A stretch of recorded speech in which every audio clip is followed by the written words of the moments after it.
La tendance générale, c'est quand même la croissance de l'activité humaine, notamment agricole, la croissance des villages, la croissance de la culture, qui vient empiéter sur le territoire de la faune sauvage, qui elle-même du coup va venir s'en servir et va venir provoquer des dégâts qui sont graves pour les gens qui vivent là, d'une part des dégâts économiques, parfois des dégâts pour leur vie, et donc ça provoque évidemment une hostilité et des représailles.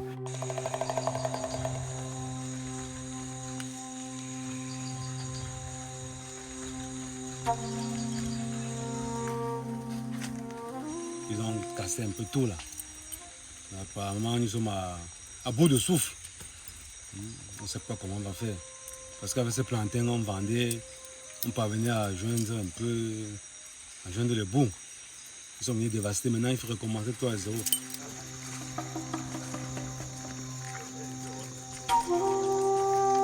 sont passés par là et en passant, ils ont déféqué ici. Et ils sont en train de voler les séquelles. Comme ça, on est sûr que nous sommes sur les gorilles.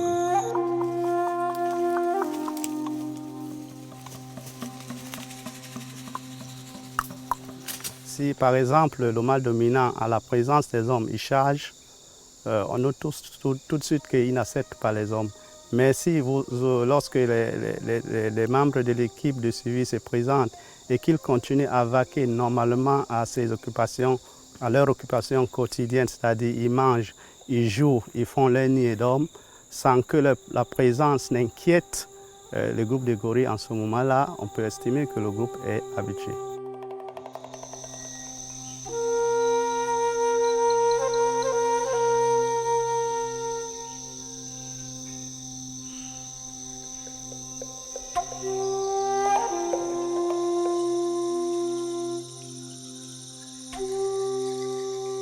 Notre cas spécifique au Cameroun, c'est que les populations pensent que la conservation ne leur apporte rien.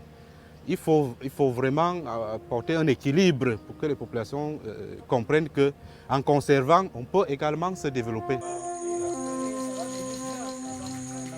On ne peut pas tuer un éléphant. Le mal en face. Si on t'attend un éléphant, c'est la prison.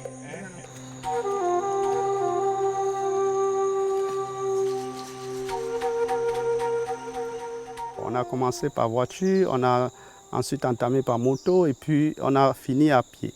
Et puis en venant, on a traversé les ponts dangereux. Donc dire à un touriste de venir ici pour observer les gorilles dans ces conditions, ça sera un peu difficile.